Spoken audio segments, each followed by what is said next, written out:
Hey y'all, Judy from Patterns for Pirates, and I'm gonna sew up a little crop option to the all buttoned up. This one is for my daughter, so it's a small little youth size. I'm using this beautiful brushed rib knit, and I did short sleeves. She's got the crew neck crop option, and I'm gonna do a lettuce hem on it, so I'll show you how to do that as well. I'm gonna turn you around so you can watch me sew it up. All right, first thing is the shoulder seams. So I'm going to grab my back piece and I'm going to align the front pieces right sides together at the shoulders.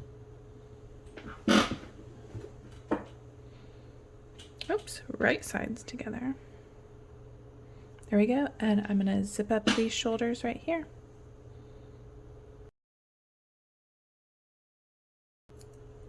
Okay, we're gonna add the sleeves. I'm gonna open up my bodice like this.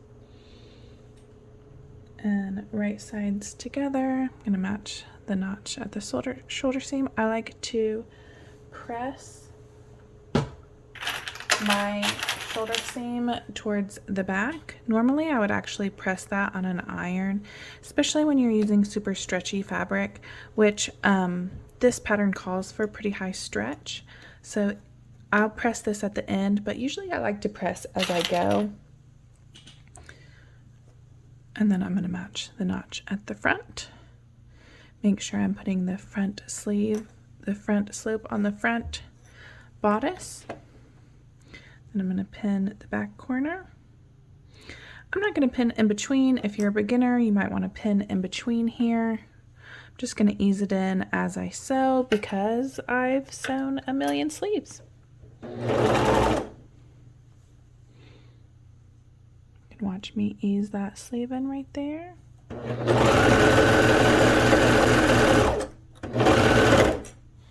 Again, here is that bell of the sleeve. You match the edges, easing it in.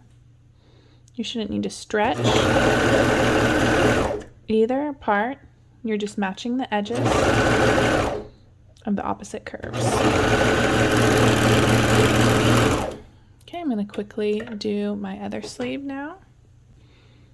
Again, if your fabric's stretching at all, you really need to press as you go.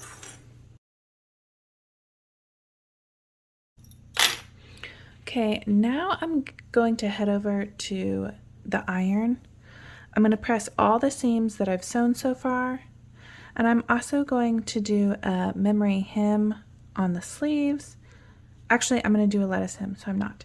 If I was hemming this the traditional way, I would go ahead and press these up while they're in the flat. It's nice and easy to do that then. I've actually already pressed my interfacing on and pressed it back for my button placket. So I've already done that. But I really love to do the memory hem while the sleeves are in the flat if you are doing a traditional hem. Since I'm not, I'm going to go ahead and sew up the side seams. So I'm going to align this armpit, the sleeve, and the side seam on both sides. I'll throw in some clips. I like to press my seams up toward the sleeve. You can also nest one, put one up and put one down if you'd rather it thinner. Okay, I'm just going to do this on both sides. And watch as I do this corner. A lot of beginners will ask how, I'm going to start at the bottom since I'm going to press my seam up. How do you get that corner? Since when it's laid like this, it really looks like an L. But what you do is you feed it into the machine as a straight line.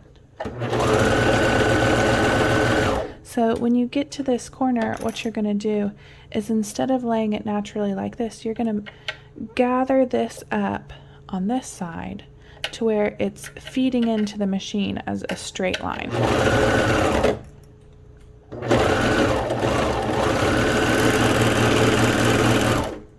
And it's going to get you a nice smooth seam there. If you try to kind of follow the the L shape, usually you'll end up missing some of that corner and you don't want that. The armpit is a high stress area, and so you definitely want it sewn nice and sturdy there. Okay, we have our basic little cardigan now. What we're going to do is add the neckband. Okay. So here's my neckband. I've already pre-pressed it. I love to pre-press it both in half lengthwise and widthwise so that I can find the center and that it's already nice and folded. It's the way it's going to be pressed in the end.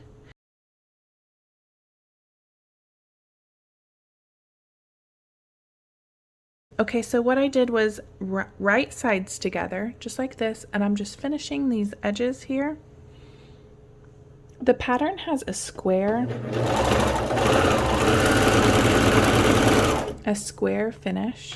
If you like the rounded one, all you need to do is draw a curve right here and sew it at a curve, and you'll have a curved neckband. I liked the way the square one looked on this one, so that's what I did for the pattern. It's a really, really easy little change to make if you like them rounded though. Now I'm gonna flip them right sides out, and I'm just gonna give it a finger press here. A real press is always better, but I already pre-pressed this one, so it's handling my finger press pretty well.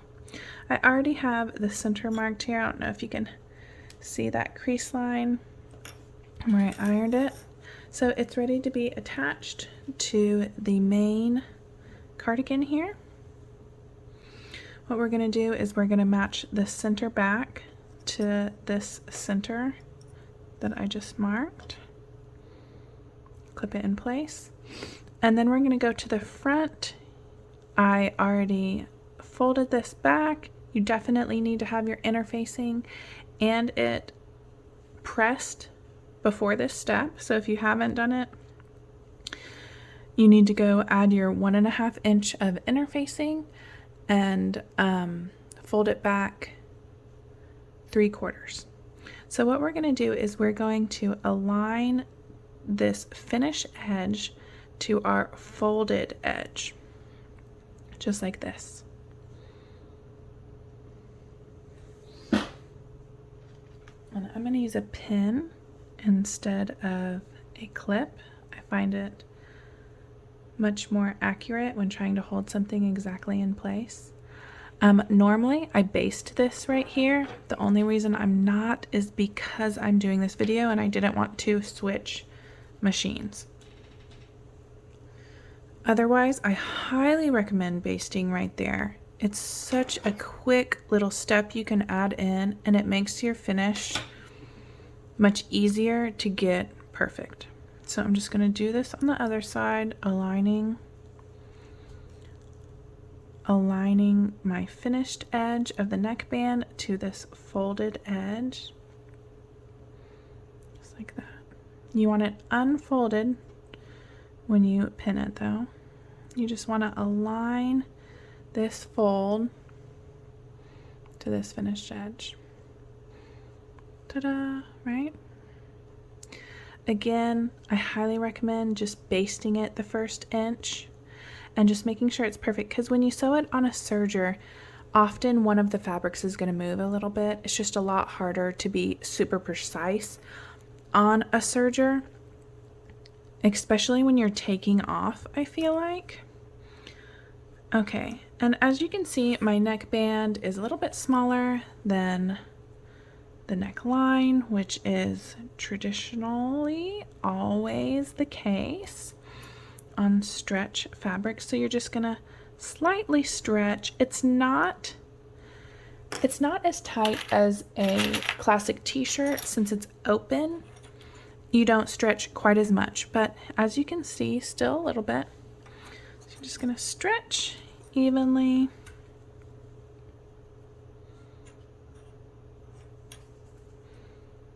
And clip around until you're nice and comfortable.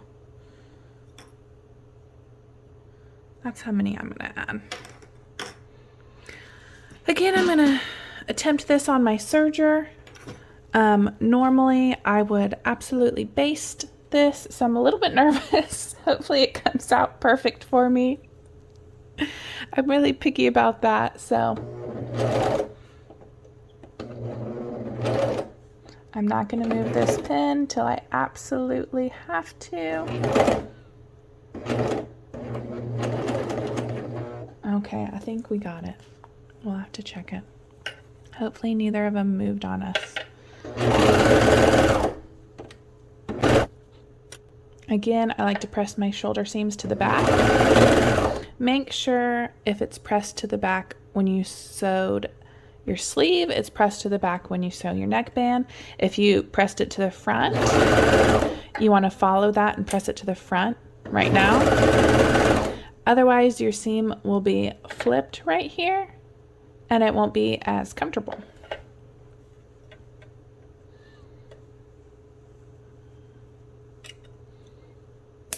Woo! How'd you like that little trick? I don't think I could do that again if I tried 10 times. Here we are. I'm going to go nice and slow.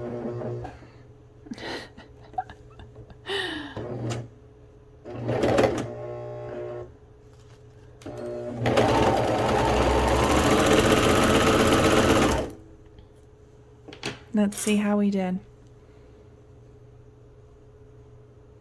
Okay, so what you're going to do is you're going to press your seam allowance down and then refold this. And look, it did pretty good even on the serger.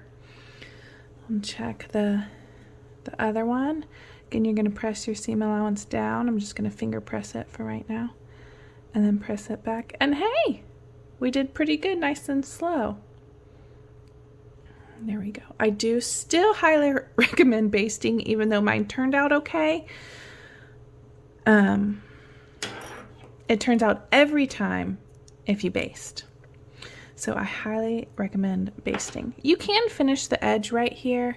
I never do, but I have a cover stitch machine, which is what I usually sew right here. So it looks finished anyways on the cover stitch machine.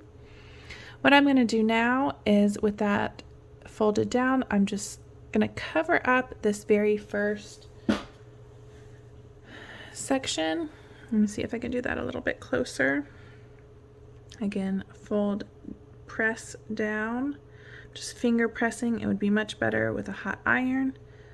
Pressing down this 1/4 of an inch seam allowance. If you sewed it on a sewing machine and you have the full 1/2 inch, you can either fold down the full 1/2 inch or trim it down. And I'm just going to pin that, just like that. Then I'm going to pin along here.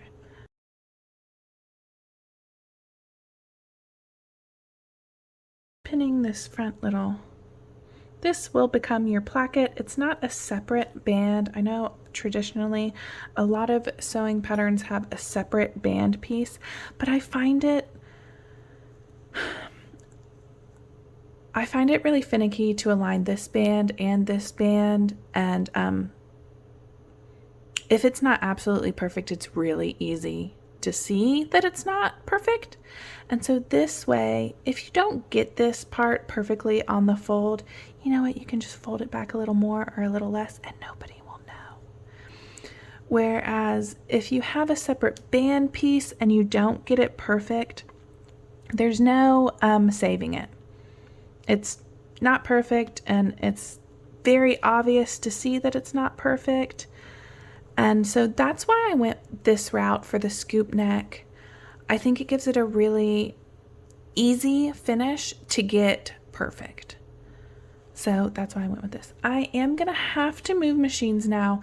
I have to move to my cover stitch to hem this down right here.